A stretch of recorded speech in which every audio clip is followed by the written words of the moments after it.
we decided to do something really nice for ourselves over the holidays. We fasted. You guys wanted to know how this turned out, so today we're going to go through what happened during our fast and maybe answer some questions that you might have about fasting. Hello, Wellness Warriors. Welcome to Mind Blowing Health and Wellness with Violet Pat Chat Edition. I'm Violet. And I'm Pat. We did fast, I think, if I remember correctly, between Christmas and New Year's. And we went on for 4 days, if I remember correctly. So actually we did like 4 days and like 22 hours. So we didn't quite make the five days. Funny enough, we didn't stop the fast. But I did more. I started to feel hungry, but I could have gone a little bit further. But for you, it was more because you're keeping losing the weight. So maybe we should start with, where did we start? When we were starting our fast, I stepped on the scale and realized I was already like 4.5 pounds under my typical weight, which I guess is because with the crazy of the holidays and running around and doing stuff and sometimes forgetting to drink my coffee and whatever, somehow I kind of slipped a little bit in the weight that I stay at. So when we started the fast, I only really had like 5.5 pounds that I was comfortable to go down while I was fasting, which is exactly what happened. And then I didn't want to fast anymore, even though I felt perfectly fine, which comes back to that idea, right? Like, I feel like I keep myself a little bit heavier than my body might want to keep me. And there's always that question mark of, is this really the healthier place for me to sit? And I'm not sure, right? That's a question mark for me. And I'm just not comfortable. But I think it's important, like maybe for the new viewers out there, you said you were already 4 pounds under your comfortable number, but I think it's important to say that you actually had a little bit of fat to your diet to stay at your comfortable numbers. Yeah. So with all the craziness, maybe you were missing a coffee. So basically, you were still tapping in your own fat. That's why you were a little bit under. Yeah. So you're right. For the people that don't know us, I've lost 70 pounds doing a ketogenic lifestyle. And I mean, I say 70 pounds. Truthfully, I know I lost more than that, but when I first started doing this, I didn't care about weight. So I was just focused on like healing my hip. So I don't know what weight I actually started at, but when I started tracking, this is when we realized that by the time I got to this weight now, I lost 70 pounds. You lost 50 pounds doing keto. So like we've lost a significant amount of weight. I've actually purposefully stopped my weight loss trajectory just because I got uncomfortable with how I was looking. Funny enough, at the 4.5 pounds less, I felt like I looked okay. I don't know why I was comfortable with the way I was looking and it wasn't freaking me out like it usually does, right? I feel like I looked fine. Yeah. So for all the people, how did it go? How did it go your fast? Like the 4 days? I think day 1 and 2 for me is always as usual.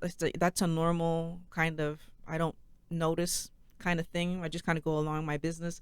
I really think what's interesting is that when you haven't eaten, so like chewed stuff, by day 3 you're kind of like, hey, I kind of miss chewing things, but I still wasn't like uncomfortably hungry. Right? I mean, we were drinking coffee, water, black coffee. tea. Actually, what I did notice, the coffee tastes delicious black. Which was another thing that like, although we have cold brew, we did have a batch of cold brew, so it's a little bit less bitter. But yeah, so black, when we had like one black coffee in the morning, I was drinking the usual amount of water, I guess. Like we're not really drinking, but I did find you were drinking a little bit less water. I'm not sure if it was like purposeful or just like we're not thirsty. But I tried to. For me, I was trying to get to keep myself with like water to drink. And if we're getting a little bit hungry in the evening, we would have a tea. So because like hot drinks like have a nice effect. Like we're not like super hungry, honestly, but like hot drink, like it kind of calms you down, if I can say so. So yeah. So there's multiple reasons why I don't drink as much when I'm fasting. First of all, obviously, if a dry fast gives you faster benefits, but I wasn't dry fasting, but you do. There is research that says a dry fast gives you, like, you get faster into the positive effects of fasting. But the reason I don't drink a lot while I'm fasting is because I'm trying my best to notice when I'm actually hungry. If I'm drinking all the time, that kind of like takes me away from noticing when I'm hungry. If I feel hungry, then I'm going to drink something to see, well, is this real hungry? Or is this so? And when I say drink something, water, usually. But that morning, so in the morning, I did my normal routine. I got up and I didn't have my coffee until I got that first kind of like, you're hungry, which of course I drank my coffee and I was fine. So, and I think that I'm not really sure how it played out for you, because I know by doing that for myself, I would have known if I was hungry because I would have drank, and then the hunger wouldn't have gone away. Versus for me anyways, I think I remember in my history when I was drinking all the time during my fast, you just felt like little of hungry all the time. So then you're always drinking, and then it's like hard to, it was, for me, it was hard to tell, is this my habit of wanting something in my mouth? Yeah. So I'm not sure if you noticed that, or how that, I don't know how that was for you, because you did kind of report Well, being hungry at different moments. Yeah, a couple times. Compared to usual, I feel like the first few days my mind was not playing that much tricks on me as like get food. So that I think that was I feel that was a little bit easier. Like for me it's like not the first day but the second day is a little bit harder. But like the third day, the fourth days were good. Although on the fourth day, yeah, I was considering like we just like we were talking about like breaking the fast, and when we were like we would be starting to eat again. But I feel like the fact of like being home during vacation was very calming and reassuring in the fact that if we just like get super hungry, we're just gonna eat something, and we were prepared. Like actually, the point that I wanted to bring like is how we broke our fast. That was important too. So we had a nice broth that you made like with ham. So it was the first time that we used ham to make our broth, which was absolutely delicious. Yeah. But it's important to mention that we didn't broke our fast with a huge meal. That's the only thing we had the first evening. I think we broke our fast like in the evening, so close to our fifth day. So I like that you said that, because what we did in breaking our fast was had a bunch of energy. We had a bunch of fat in our bone broth, and yes, what does that mean? We actually poured the bone broth, and every time we had to take a sip, we had to stir it, right? Because we allowed ourselves to drink that energy. But the positive there, I think, was that like we didn't actually have a solid meal until the next day, which gave us time to like your body to actually move sustenance through you. And the interesting thing is that we move, like, so how do I say this politely, but there was movement through us, right? So I think sometimes we don't realize that all the while that you're processing your body fat, you're still creating things that need to move through you. And then of course by drinking the bone broth, it allowed that all to evacuate, we'll say. And funny enough, we didn't have an enormous quantity of broth either. Like the first, I think we had two regular cups, so maybe total it was 500 mils of broth, like a couple hours apart. So yeah, that was. And the day after, it was still relatively easy as for meal. I think the day after we had our normal coffee during the morning. Which, again, just pointing this out, that the day after we broke the fast, and we broke the fast with bone broth, the following day, we still didn't like dive into eating solid foods. Like we had our normal coffee. I think an hour or two before we had another meal, we had a bit of bone broth, and then we had a very soft meal. We made the bone broth, and there was some meat in the bone broth when we made it. We had that little bit of meat. We put it in, I think we had eggs with that, right? Isn't that what we did? Maybe. We had it with eggs. This is a long time ago that we're just kind of recapping what we did, because but yeah, this was because we're middle of January right now making this video, but we had it with eggs. So again, it was a very soft meal, easy on the stomach. You know, that meat had been boiled and boiled and boiled, but it was just to have something solid in us and help us like get our body back used to processing food. So you got your stomach back and your intestines back to processing food. The reason you want to do this is because you don't want to engage refeed syndrome, which is a very unpleasant situation and quite dangerous. Like you could actually have medical complications that are very severe from refeed syndrome, which comes from eating solids when you haven't eaten solids in a very long time, and your body have like just not being prepared for it, and then you have all kinds of negative reactions. But I was under the impression that that syndrome was more not probable, but appeared more like on super long fast, like the people that do 20-30 days. Am I mistaken, or like It doesn't necessarily have to be that long. that? Okay, Like you can but have, that's good to know for you people. yeah, Because like if it was just for me, I would probably would have have gone with a steak. steak and a salad. I mean, honestly, the refeed symptoms that you can have can be from as mild as not being able to hold the food, Oh, but okay. to as severe as Okay. like serious negative repercussions of your system kind of shutting down a little bit. So I've heard all Huh. kinds of different. I wish I had actually something right now to maybe we'll put some of the symptoms on the screen, Okay. actually, just to help people to understand like what are the possibilities. Because right now I can't think of specifics, but I just know it's when it was first described to me. I was watching a video, and when I first saw it, I was like, okay, I don't. That's not something that you want to engage. But the interesting thing is that it doesn't necessarily have to be a 30-day fast. Like they've seen it happen in people that, you know, anything more than 72, and Okay. the possibility opens up.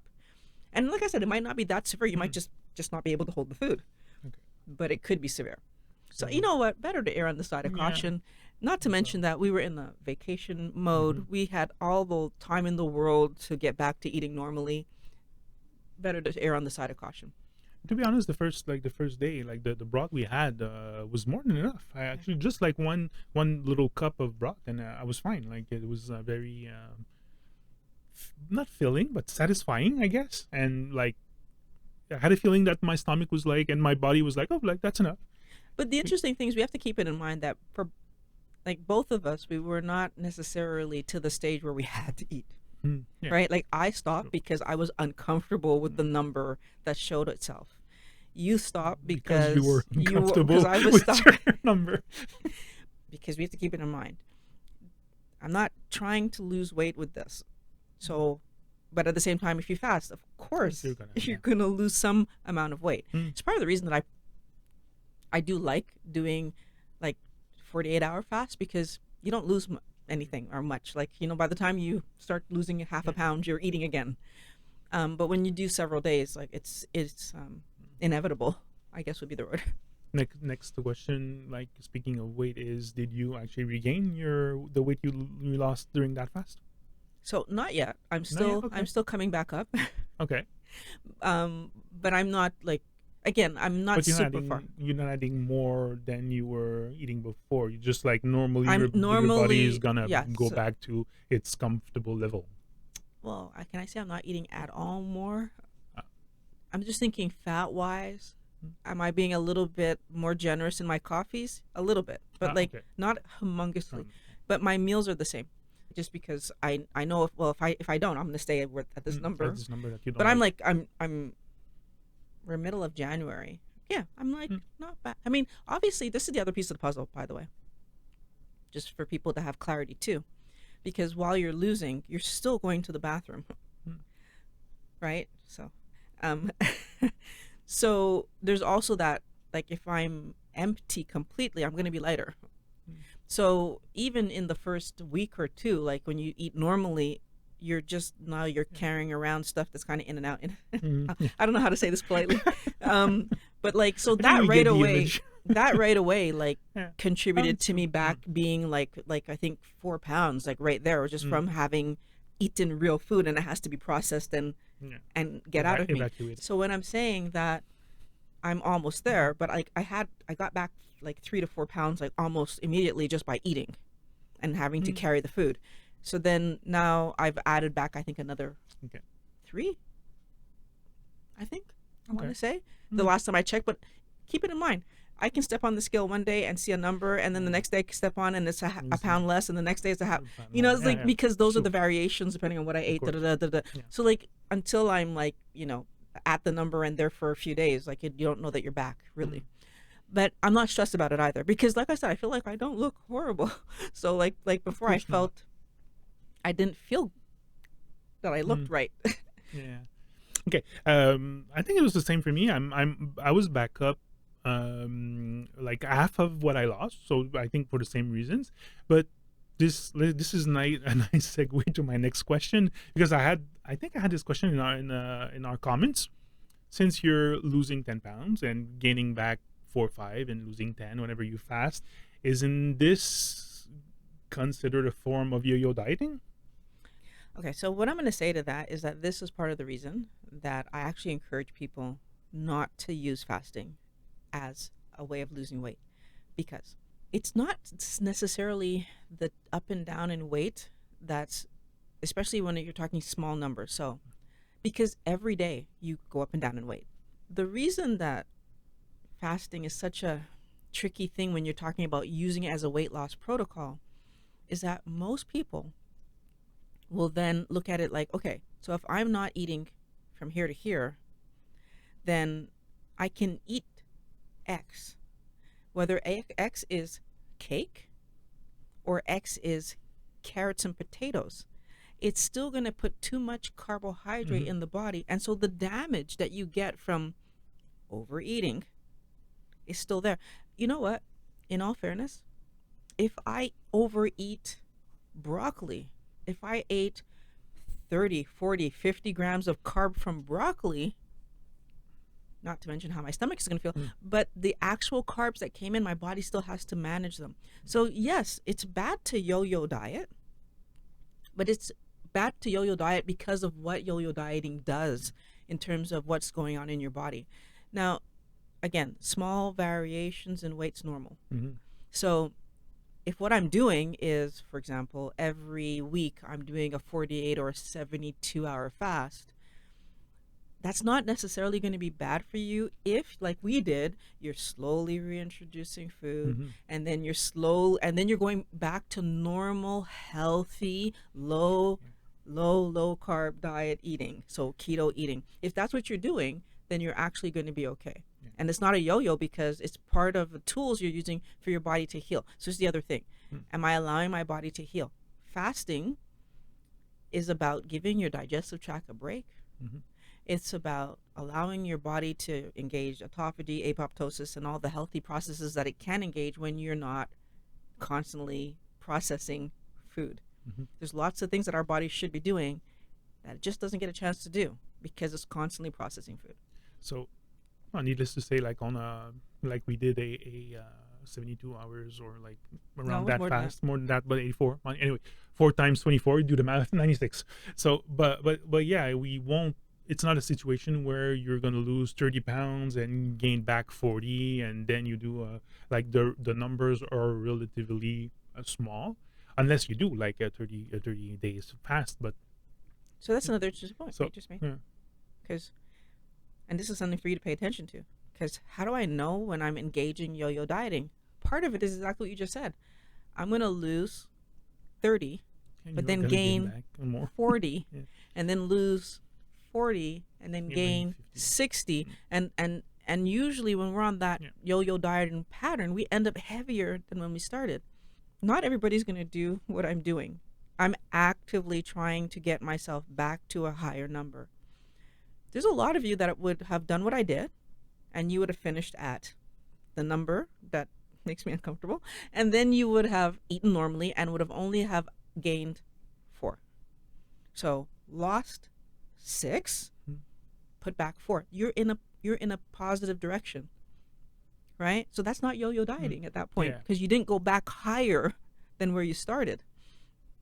And obviously, fasting is not an excuse. I think, like you said, to eat anything you want. If after your refeeding period you go back full on carbs, for sure you're gonna probably gain more than what you lose.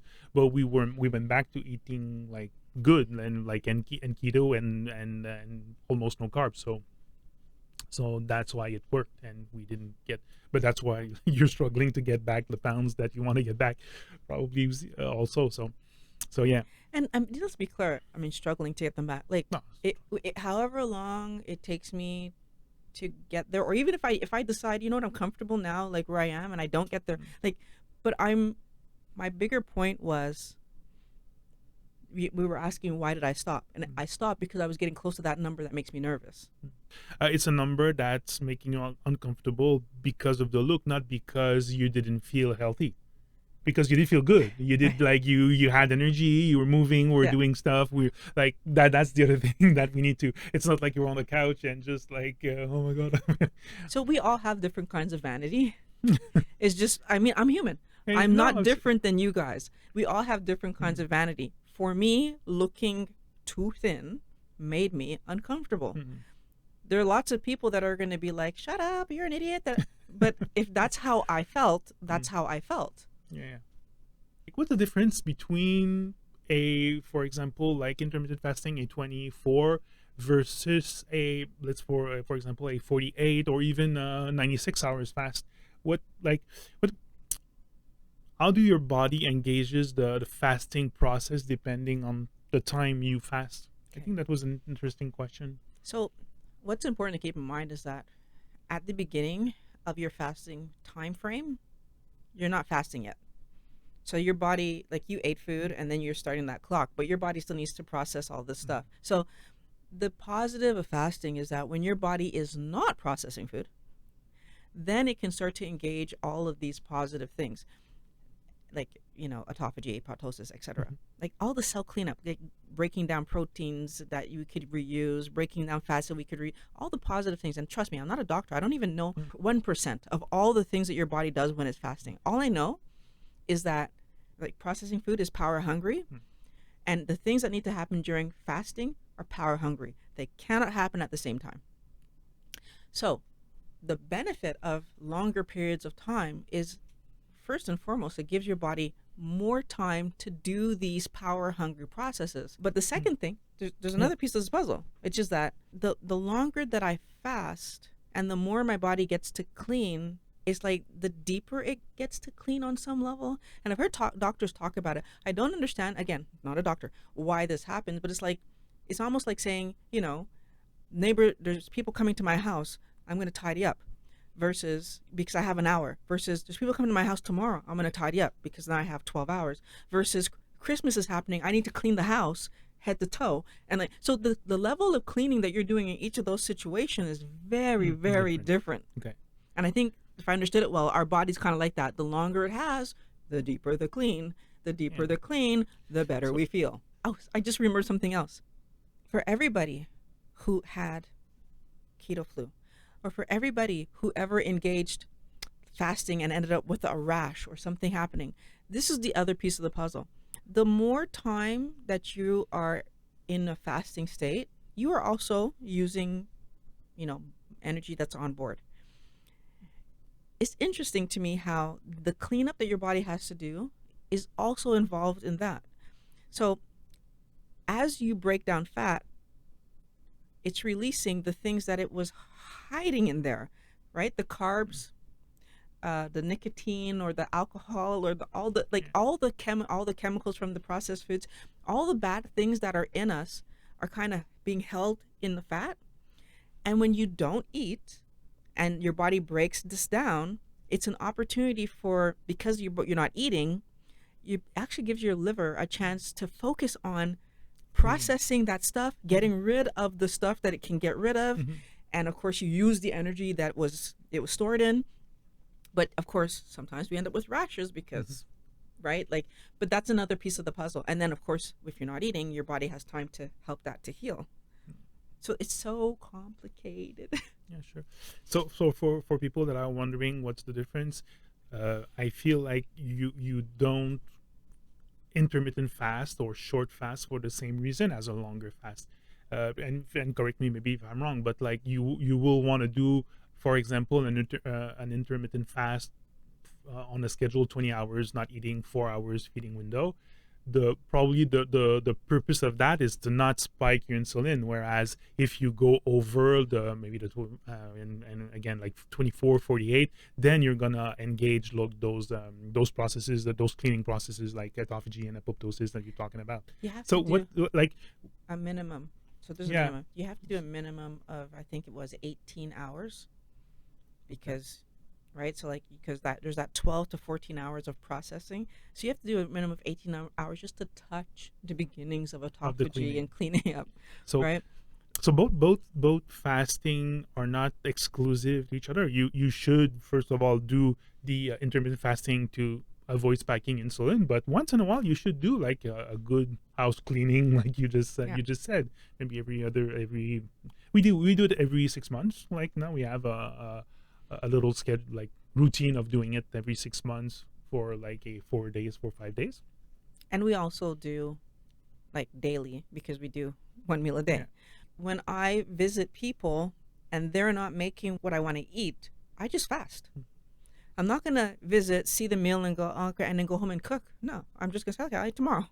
Mm. So because I do that, a lot of the time, right? Like it works out for me that I end up fasting at least once a week, sometimes more than once a week, right? For 48. Mm. I feel like this is where being willing to say it's healthy or nothing helps to put me in that situation.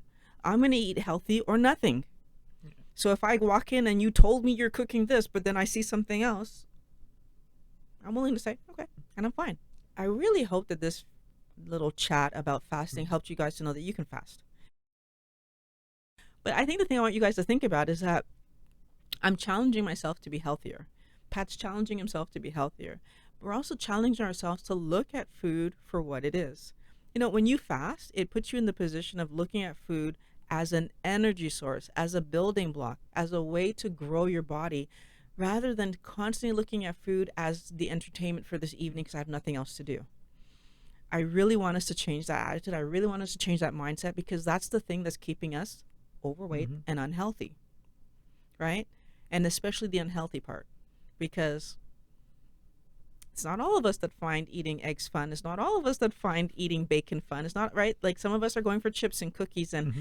and even if they are keto chips and keto cookies, you need to understand that if I'm eating an excess of carbohydrates while I'm doing this, or I'm using processed foods to make these things, or they are processed foods because they're coming from other companies, processed foods do not have the same value as whole, real foods that you've cooked yourself.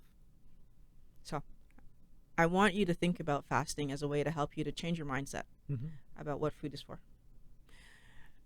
There are some very helpful videos on the screen right now that are going to help you to improve your health even further. The t-shirts Mm-hmm. New in the t-shirts, new new designs. t-shirts in the description Check it below. out. I love when my wellness warriors come by. Always glad to see you. I want to thank you for watching Mind Blowing Health and Wellness with Violet, Pat Chat Edition. Can't wait to talk to you guys again next week. Talk to you next week.